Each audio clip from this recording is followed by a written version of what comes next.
Have you memorized any of these? What did you say these 14-line poems are? What are they called again? Oh, the sonnets. Have you memorized any yourself? I'm not sure if I could give you a whole one. I give you parts of some. There's the famous, I believe it's Sonnet 18. Shall I compare thee to a summer's day? Thou art more lovely and more temperate. Rough winds do shake the darling buds of May, and that's about where I'm falling. Yeah. But it's an extended comparison between the speaker and the object of his affection, and it's this. The argument of the poem is that the object of his affection is even more magnificent than the most exquisite summer day. It's a very beautiful poem. Shall I compare thee to a summer's day? Thou art more lovely and more temperate. Rough winds do shake the darling buds of May, and summer's lease hath all too short a date. But sometime too hot the eye of heaven shines, and often in his gold complexion dimmed, and every fair from fair sometime declines by chance or nature's changing course untrimmed. But thy eternal summer shall not fade, nor lose possession of that fair thou owest? Owest, right. Nor shall death brag thou wanderest in his shade, though wanderest in his shade.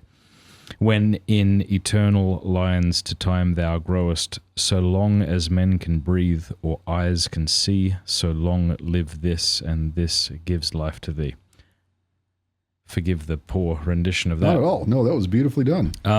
Beautifully done. All right, help me like Shakespeare. Pretend you got 5 minutes. Give me something. Oh. I mean, other than his life. Well, I've been accused of... Is it too difficult? No, I've been accused of ruining this play for many people because... So I have to say a few words about the sonnets, and then we'll talk about this play. Yeah. So the sonnets were published in 1609, and there are 154 of them. And it's manifestly clear that the first 124, I believe, are set within this context. There's an older man who's addressing a much younger and really good-looking man. And they have some type of relationship with each other. At very least, they're friends. But it's clear that the speaker is much older. This sonnet, you're saying? And this is one of them. All right. It's one of the most famous of all the sonnets because of the famous opening line.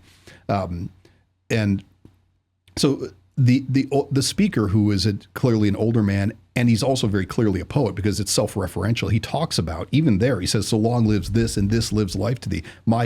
The resolution of the problem of this poem is that, oh, you're so beautiful and so good looking, you're even more beautiful than nature. But time and decay are going to come for you. But how are we going to resolve this? You will live forever. Your beauty will live forever in my poem. Oh. So that's on its face. How do you know he's talking to a fella? Well, this is where I say, if you just sit down and read all of the sonnets, this is firmly embedded in a sequence where, I mean, if you read the first 1 through 17, quite a few of them are the speaker speaking to the young man, begging him so these to aren't procreate. isolated. No, this is part of a sequence. Okay, thanks. And that's where many people have told me, you've ruined this, and I thought this was a love poem. I did too, yes. And I thought, well, if it is a love poem, it's not the love poem you think it is. Okay. So is there a reason, is that one of the reasons people accuse him of being a homosexual? Or rejoice in the fact that he may be a homosexual? Absolutely. Was he a homosexual? Well, like with many things in Shakespeare, there is...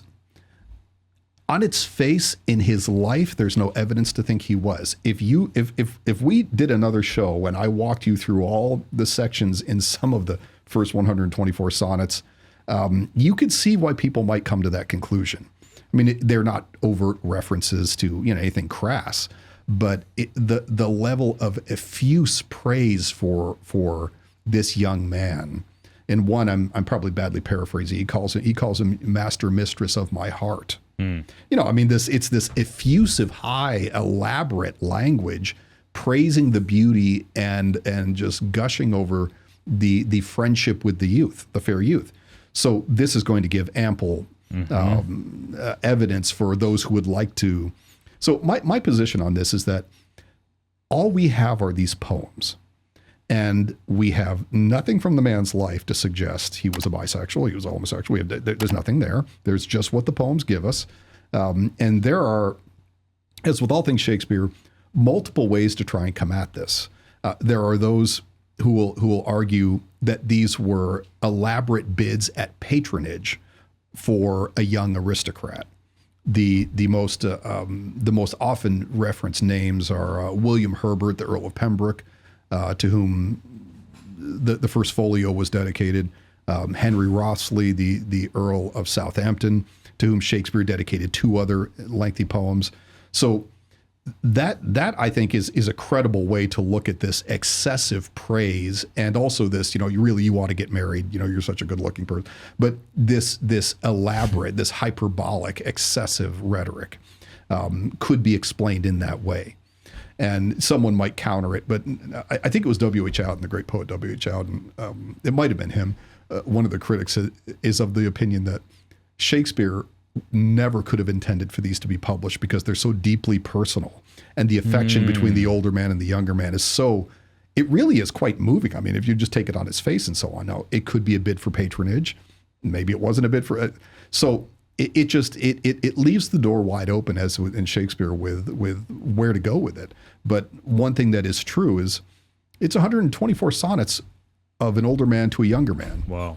So, but that specific one that I just read there's nothing in that specific sonnet. No. Yeah. So I can memorize this and say it to my wife, and I'll be okay. Absolutely. Is what you're saying. It's as long as if anybody ever really calls you on it, you can say, well, I do realize it was about the fair youth, the young guy, but for my purposes. And but the other thing I want to say about the sonnets is now, so from about 125 to 154 is what's clearly a heterosexual man and a woman, and it's an older, it's a mature man, meaning just an adult, and his mistress, could be his wife or probably not his wife, but that's about your more traditional man woman, but it's not about sort of young love. It's about a grown man and a grown woman, and there's a lot of sort of very deep references to the trials and travails of mature people being in a romantic relationship in those.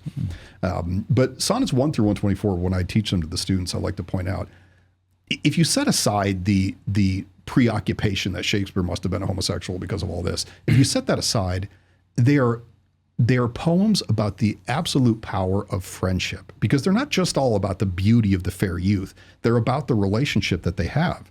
And how friendship can be deeply painful to someone, but also how friendship can just be restorative and rejuvenating, and the thing that makes life worth living. So I would say in the big picture, sonnets 1 through 124 or so they're really about friendship, even though it's an unequal friendship and it's an older man and a younger man, but they're really about, I recently taught the whole cycle to our students, and they really began to pick up on this, that, and if you've been friends with someone for more than a week, you go 6 months, you go a year, you go 10 years, that relationship goes through all types of ups and downs, and, you feel hurt, you feel betrayed, you feel, so happy about this friend saves you and gives you hope. I mean, all of that is in these sonnets. So they're really very beautiful in that way.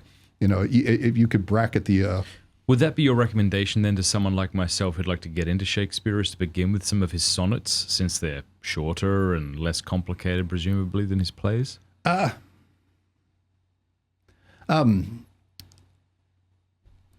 provisional yes, but you have to get used to reading early modern sonnets, and it will be like coming to wine. You're not going to enjoy it the first couple times. You're going to need to become accustomed to the form of the sonnet, and but once you become accustomed to That's right. It's sort of like people who read modern theology books and then try to read the Summa for the first time. They're shocked not just by the Aristotelian lingo he uses, but the structure of and the exam. No, I often talk with my students. One example would be someone like Robert Frost. I love Robert Frost's poetry. He is a deep and subtle poet, but you could put Robert Frost in front of anybody, and you just get drawn in. I mean, his language is the speaker is very personable. The language is very inviting and simple. And Elizabethan poetry is not like this. You have to sort of get used to. The example of St. Thomas is pretty good. You have to get used to his rhetoric, no matter what you read. This scholastic Latin rhetoric, you have to become accustomed to it. And once you begin to see what's at the core of it, it's very powerful.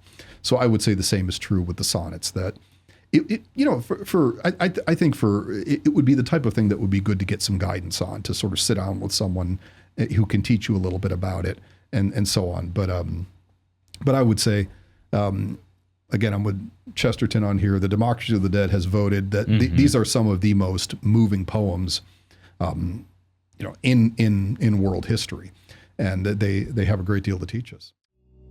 Hey, thank you so much for watching. Before you go, do us a favor, leave a comment, let us know what you thought of the video, like, and subscribe.